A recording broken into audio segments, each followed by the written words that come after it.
नमस्कार, मैं कुसुम राजावत अष्टबंधनम चैनल में आपका स्वागत करती हूँ। आज हम कक्षा 12 का प्रथम अध्याय जनसंख्या, वितरण, घनत्व, वृद्धि और संगठन के बारे में अध्ययन करेंगे। लोग किसी देश के अत्यंत महत्वपूर्ण घटक होते हैं। भारत अपनी 102.8 करोड़ 2001 की जनसंख्या के साथ चीन के बाद विश्व में दूसरा सघनतम बसा हुआ देश है। सघनतम मतलब एक एकांक क्षेत्रफल में अधिकतम लोगों का रहना सघनतम कहलाता है। भारत की जनसंख्या उत्तरी अमेरिका, दक्षिणी अमेरिका और ऑस्ट्रेलिया को मिलाकर कुल जनसंख्या से भी अधिक है। प्राय यह तर्क दिया जाता है कि इतनी बड़ी जनसंख्या निश्चित तौर पर इसके सीमित संसाधनों पर दबाव डालती है और देश में अनेक सामाजिक एवं आर्थिक समस्याओं के लिए उत्तरदायी होती है। भारत के विचार में आपको क्या अनुभूति होती है? क्या यह केवल एक क्षेत्र है? क्या यह लोगों के सम्मिश्रण को प्रकट करता है? क्या यह शासन की निश्चित संस्थाओं के नियंत्रण में रह रहे लोगों से बसा हुआ एक क्षेत्र है? भारत देश है, आत्मा है, जिसे हम माँ के रूप में कहते हैं, वो है भारत। भारत भूमि नहीं है। भारत विश्व का वह देश है जिसे माँ के रूप में माना जाता है, प्रणाम किया जाता है। जननी जन्मभूमिश्च। इस अध्याय में हम भारत की जनसंख्या के वितरण, प्रतिरूप, घनत्व, वृद्धि और संगठन के बारे में विवेचना करेंगे। सबसे पहले जनसंख्या आंकड़ों के स्रोत। हमारे देश में जनसंख्या के आंकड़ों को प्रति 10 वर्ष बाद होने वाली जनगणना द्वारा एकत्रित किया जाता है। हर 10 वर्ष में भारत में जनगणना कराई जाती है और भारत की पहली जनगणना 1872 में हुई थी, किंतु पहली संपूर्ण जनगणना 1881 में संपन्न हुई। जनसंख्या वितरण। जनसंख्या वितरण के विषय में हम छोटी सी एक बात बताते हैं। वितरण का मतलब होता है बिखेरना या बिखरी हुई जनसंख्या, कहाँ फैली हुई है जनसंख्या, ये होता है वितरण का अर्थ। तो भारत में सर्वाधिक जनसंख्या और सबसे कम जनसंख्या क्या है, इस विषय पे अब हम चर्चा करते हैं। जनसंख्या के स्थानिक वितरण के प्रतिरूपों के वर्णन करने का प्रयास करेंगे। भारत में जनसंख्या वितरण का प्रतिरूप अत्यधिक असम्य है। देश में राज्यों और केंद्र शासित प्रदेशों में प्रतिशत अंश दर्शाता है कि उत्तर भारत की जनसंख्या सर्वाधिक है। इसके पश्चात महाराष्ट्र, बिहार और पश्चिमी बंगाल का स्थान आता है। आप देख रहे हैं, ये भारत का नक्शा है और नक्शा है भारत का जनसंख्या वितरण पर। इसमें मैं आपको थोड़ा सा पड़ोसी देशों के बारे में बता देती हूँ। पाकिस्तान, जिससे हमारे रिश्ते कभी अच्छे नहीं रहे, भारत का ही एक भाग था, जिसे स्वतंत्रता के समय में भारत के टुकड़े करके पाकिस्तान का निर्माण किया गया है और पाकिस्तान से भारत की हमेशा लड़ाइयाँ चलती ही रहती है। इसके बाद में आता है नेपाल। नेपाल हमारा मित्र राष्ट्र है। उसके बाद में आता है भूटान। भारत के ही टुकड़े करके बांग्लादेश बनाया गया है। इसके ऊपर है बहुत बड़ा देश चीन, और चीन, नेपाल और भूटान के पास में है तिब्बत, तीनों से घिरा हुआ। इस तिब्बत को चीन ने बेवजह ऑक्युपाई कर रखा है, ज़बरदस्ती इसको आधिपत्य जमा रखा है। तिब्बत स्वतंत्र राष्ट्र है। इसके बाद में आता है म्यांमार। म्यांमार कहते हैं बर्मा को। बंगाल की खाड़ी नीचे उतरेंगे तो श्रीलंका आता है और लक्षद्वीप अरब सागर की तरफ है। बंगाल की खाड़ी की तरफ अंडमान निकोबार द्वीप समूहों की श्रृंखला है, जिसमें सबसे अंतिम जो द्वीप है उसे कहते हैं इंदिरा पॉइंट। भारत की सघन जनसंख्या के आधार पर जो आंकड़े प्रदर्शित किए जाते हैं, उसमें सबसे ज़्यादा सघनता को दिखाया गया है। जहां पर लोग ज़्यादा रहते हैं उस एरिया में घनत्व अधिक होता है। भारत के राज्यों और केंद्र शासित प्रदेशों को उनके आकार और जनसंख्या की दृष्टि से व्यवस्थित कीजिए, पता लगाइए। विशाल आकार और विशाल जनसंख्या वाले राज्य और केंद्र शासित प्रदेश, विशाल आकार किंतु लघु जनसंख्या वाले राज्य और केंद्र शासित प्रदेश, अपेक्षाकृत लघु आकार और विशाल जनसंख्या वाले राज्य और केंद्र शासित प्रदेश। तो हम इन सब के बारे में चर्चा करते हैं। तमिलनाडु, मध्य प्रदेश, राजस्थान, कर्नाटक और गुजरात के साथ उत्तर प्रदेश, महाराष्ट्र, बिहार, पश्चिमी बंगाल और आंध्र प्रदेश की जनसंख्या मिलाकर देश की कुल जनसंख्या का 76% भाग है। एक बार दोबारा से समझें। तमिलनाडु, मध्य प्रदेश, राजस्थान, कर्नाटक और गुजरात के साथ उत्तर प्रदेश, महाराष्ट्र, बिहार, पश्चिमी बंगाल और आंध्र प्रदेश की जनसंख्या मिलाकर देश की कुल जनसंख्या का 76% भाग है। दूसरी ओर जम्मू कश्मीर 1.04%, अरुणाचल प्रदेश 0.84% और उत्तराखंड 0.83% जैसे राज्यों की जनसंख्या का आकार इनके विशाल भौगोलिक क्षेत्र के बावजूद अत्यंत छोटा है। तो मैं आपको बताती हूँ इसका कारण क्या है। ये पहाड़ी प्रदेश है। जम्मू कश्मीर में पहाड़ियाँ हैं, अरुणाचल प्रदेश में पहाड़ियाँ हैं और उत्तराखंड में पहाड़ियाँ हैं। पहाड़ी प्रदेशों में समतल या मैदानों की अपेक्षा कम लोग रह सकते हैं, कम लोग निवास कर सकते हैं। भारत में जनसंख्या का ऐसा असम स्थानिक वितरण देश की जनसंख्या, भौतिक, सामाजिक, आर्थिक एवं ऐतिहासिक कारकों के बीच घनिष्ठ संबंध प्रकट करता है। जहां तक भौतिक कारकों का संबंध है, ये स्पष्ट है कि भूविन्यास और जल की उपलब्धता के साथ साथ जलवायु मुख्य रूप से वितरण के प्रारूपों का निर्धारण करती है। परिणाम स्वरूप हम देखते हैं कि उत्तर भारत के मैदानों, डेल्टाओं और तटीय मैदानों में जनसंख्या का अनुपात दक्षिणी और मध्य भारत के राज्यों के आंतरिक जिलों, हिमालय, उत्तर पूर्वी तथा पश्चिमी कुछ राज्यों की अपेक्षा उच्चतर है। तो आप देखिए उत्तर भारत के जो मैदान है इसके अंदर उत्तर प्रदेश आ जाएगा, बिहार आ जाएगा।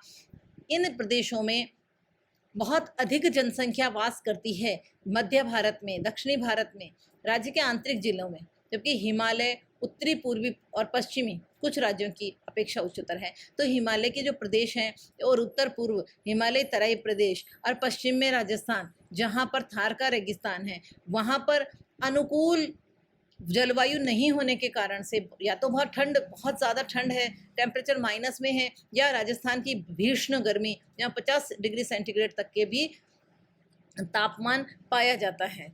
आप इस बात को गौर करें कि पश्चिमी राजस्थान के अंदर किलों में जाने के लिए लोहे के जूते पहनने जैसे कहावतें प्रसिद्ध है।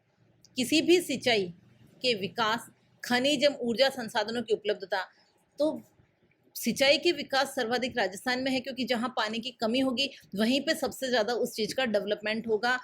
खनिज एवं ऊर्जा संसाधनों की उपलब्धता, झारखंड में बहुत ज़्यादा माइंस हैं, बहुत ज़्यादा खनिज हैं। परिवहन जाल के विकास प्रायद्वीपीय राज्यों में, प्रायद्वीपीय राज्य वे होते हैं जो तीन ओर से जल से घिरे हुए रहते हैं। परिणाम स्वरूप उन क्षेत्रों में जो पहले विरल जनसंख्या क्षेत्र थे वे अब जनसंख्या के मध्यम से उच्च संकेंद्रण के क्षेत्र हो गए। जहां पर पहले बहुत कम लोग रहते थे, आज वहां पर बहुत अधिक लोगों के रहने का कारण क्या हो रहा है, जनसंख्या की वृद्धि हो रही है। क्यों? क्योंकि वहां पर विकास हो रहा है, डेवलपमेंट के कारण से, सुविधाओं के कारण से। और अगर आपको रोजगार आसानी से मिल जाता है तो वहाँ पर लोगों का स्वतः ही वास होने लग जाता है। जनसंख्या वितरण के सामाजिक, आर्थिक और ऐतिहासिक कारकों में महत्वपूर्ण कारक स्थायी कृषि का उद्भव और कृषि विकास, मानव बस्ती के प्रतिरूप, परिवहन जाल तंत्र का विकास, औद्योगिकरण और नगरीकरण है। ऐसा देखा गया है कि भारत के नदीय, मैदानों और तटीय क्षेत्रों में स्थित प्रदेश सदैव ही विशाल जनसंख्या सांद्रण वाले क्षेत्र रहे हैं। जहाँ पर अधिक नदियाँ होती हैं वहाँ पर बहुत अधिक लोग बसते हैं। आपको पता है सिंधु घाटी सभ्यता पूरी की पूरी नदी के किनारे ही बसी हुई है। सिंधु नदी के किनारे, इसीलिए उसे सिंधु घाटी सभ्यता कहा जाता है। जल जैसे प्राकृतिक संसाधनों में उपयोग के कारण निम्नीकरण हुआ, फिर भी मानव बस्तियों के आरंभिक इतिहास और परिवहन जाल तंत्र के विकास के कारण जनसंख्या का सांद्रण उच्च बना हुआ है। दूसरी ओर दिल्ली, मुंबई, कोलकाता, बेंगलोर, पुणे, अहमदाबाद, चेन्नई और जयपुर के नगरीय क्षेत्र औद्योगिक विकास और नगरीकरण के कारण बड़ी संख्या में ग्रामीण नगरीय प्रवासियों को आकर्षित करते हैं। शब्द आता है ग्रामीण नगरीय प्रवासी।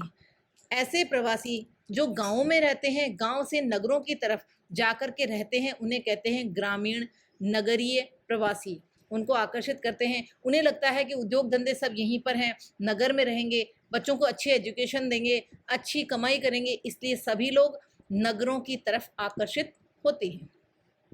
इन क्षेत्रों में जनसंख्या का उच्च सांद्रण भी पाया जाता है। बहुत अधिक जनसंख्या रहती है, इसीलिए वहाँ पर सांद्रता भी जनसंख्या का अधिक होती है। अब है जनसंख्या का घनत्व, डेंसिटी। तो एकांक क्षेत्रफल में पाए जाने वाले व्यक्तियों की संख्या को जनसंख्या घनत्व कहा जाता है। जनसंख्या के घनत्व को प्रति इकाई क्षेत्र में व्यक्तियों की संख्या द्वारा अभिव्यक्त किया जाता है। इसमें भूमि के संदर्भ में जनसंख्या के स्थानिक वितरण को बेहतर ढंग से समझने में सहायता मिलती है। भारत का जनसंख्या घनत्व 382 व्यक्ति प्रति वर्ग किलोमीटर 2011 है। 1951 में जनसंख्या का घनत्व मात्र 117 व्यक्ति प्रति वर्ग किलोमीटर से बढ़कर 2011 में 382 प्रति वर्ग किलोमीटर होने से विगत 50 वर्षों में 200 व्यक्ति प्रति वर्ग किलोमीटर से अधिक की उत्तरोत्तर वृद्धि हुई है। बहुत अधिक वृद्धि है, ये बहुत अधिक जनसंख्या वृद्धि है। भारत के आंकड़े देश में जनसंख्या घनत्व को स्थानिक भिन्नता का आभास कराते हैं, जो अरुणाचल प्रदेश में कम से कम 17 व्यक्ति प्रति वर्ग किलोमीटर से लेकर दिल्ली के राष्ट्रीय राजधानी क्षेत्र में 11,320 व्यक्ति प्रति वर्ग किलोमीटर रहते हैं। एक वर्ग किलोमीटर के अंदर अरुणाचल प्रदेश में मात्र 17 व्यक्ति ही रहते हैं। मात्र 17 व्यक्ति 1 किलोमीटर वर्ग किलोमीटर क्षेत्र में रहते हैं, और उसी 1 वर्ग किलोमीटर क्षेत्र में दिल्ली के अंदर, जो कि राष्ट्रीय राजधानी क्षेत्र है, 11,320 व्यक्ति रहते हैं। उत्तर भारत के राज्यों बिहार में 1106, पश्चिमी बंगाल में 1028 और उत्तर प्रदेश में 829 जनसंख्या घनत्व उच्चतर है, जबकि प्रायद्वीपीय भारत के राज्यों में केरल में 860, तमिलनाडु में 555 और उच्चतर घनत्व पाया जाता है। असम, गुजरात, आंध्र प्रदेश, हरियाणा, झारखंड, ओडिशा में मध्यम घनत्व पाया जाता है। मध्यम घनत्व का मतलब होता है ना तो बहुत घनत्व विरल होता है, ना बहुत सघन होता है। हिमालय प्रदेश के पर्वतीय राज्यों और असम को छोड़कर भारत के उत्तरी पूर्वी राज्यों में अपेक्षाकृत निम्न घनत्व है, अर्थात बहुत कम लोग रहते हैं, विरल सांद्रता पाई जाती है। जबकि अंडमान निकोबार द्वीपों को छोड़कर केंद्र शासित प्रदेशों में जनसंख्या के उच्च घनत्व पाए जाते हैं। जनसंख्या का घनत्व, जैसा कि पहले के अनुच्छेदों में चर्चा की जा चुकी है, कि एक अशोधित माप है। कुल कृषित भूमि, जिस पर कृषि की जाती है, कुल कृषित भूमि पर जनसंख्या के दबाव के संदर्भ में मानव भूमि अनुपात, मानव के पास जो भूमि का रेशो है, के बेहतर परिज्ञान और कायिक और कृषिक घनत्वों को, अर्थात एकांक क्षेत्रफल में कितने अधिक लोग रहते हैं, ज्ञात करना है। भारत जैसे विशाल कृषि जनसंख्या वाले देशों के लिए सार्थक है। कायिक घनत्व किसे कहते हैं? कुल जो जनसंख्या है उसे निवल कृषि क्षेत्र से भाग दिया जाता है, तो कायिक जनसंख्या कायिक घनत्व प्राप्त होता है।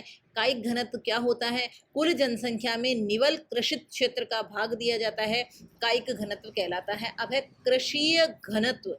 कृषीय घनत्व कुल कृषि जनसंख्या में, जो कृषि करने वाली कुल जनसंख्या है, कुल कृषीय जनसंख्या में निवल कृषित क्षेत्र का भाग देकर के हम कृषीय घनत्व की व्याख्या कर सकते हैं। कृषीय घनत्व कुल कृषि जनसंख्या में निवल कृषित क्षेत्र का भाग देकर के हम कृषीय घनत्व का वर्णन कर सकते हैं।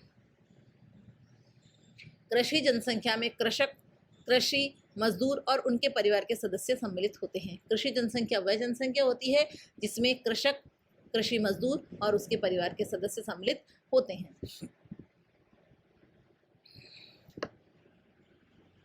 इस मैप को देखिए आप, यह है जनसंख्या घनत्व, भारत का जनसंख्या घनत्व जो बहुत डार्क किया हुआ है। उसमें 1000 से अधिक लोग अगर कहीं निवास करते हैं तो उसे कहा गया है बहुत अधिक सघन जनसंख्या घनत्व। इसके बाद में है थोड़ा लाइटर है 800 से 1000 तक की जनसंख्या, उससे लाइटर है 600 से 800, और क्रॉस में आ रही है वो है 400 से 600, और डॉट्स में आ रही है वो है 200 से 400, और जबकि लाइंस में जो आ रही है वो 200 से कम। तो इस तरह से हमने इस संकेतांक को समझ लिया। अब हम इस चित्र पे चलते हैं। आप सबसे पहले जम्मू कश्मीर से शुरू करते हैं। जम्मू कश्मीर में तिरछी लाइनें हैं, मतलब 200 से कम जनसंख्या घनत्व है। ऐसा ही कुछ राजस्थान में भी आपको दिखाई दे रहा है। सर्वाधिक जनसंख्या घनत्व उत्तर प्रदेश, बिहार और पश्चिमी बंगाल का आपको दिखाई दे रहा है कंपैरेटिवली, जबकि मध्य प्रदेश और जो साउथ है, दक्षिणी भारत, यहाँ पर आपको 400 से 600 वाली जनसंख्या दिखाई दे रही है। पूर्वोत्तर, उत्तरी पूर्वी जो राज्य हैं उनमें आपको दिखाई दे रही है तिरछी लाइन, 200 से कम जनसंख्या, लेकिन केरल में आपको 800 से 1000 वाला घनत्व दिखाई दे रहा है। गुजरात, महाराष्ट्र, कर्नाटक, इन प्रदेशों के अंदर 600 से 800 वाला जनसंख्या घनत्व दिखाई दे रहा है। जनसंख्या घनत्व को इस तरह से हमने डिस्कस कर लिया है। अब हम पढ़ते हैं जनसंख्या की वृद्धि, इसे हम कल पढ़ेंगे। पुनर्दर्शनाय जय महाकाली।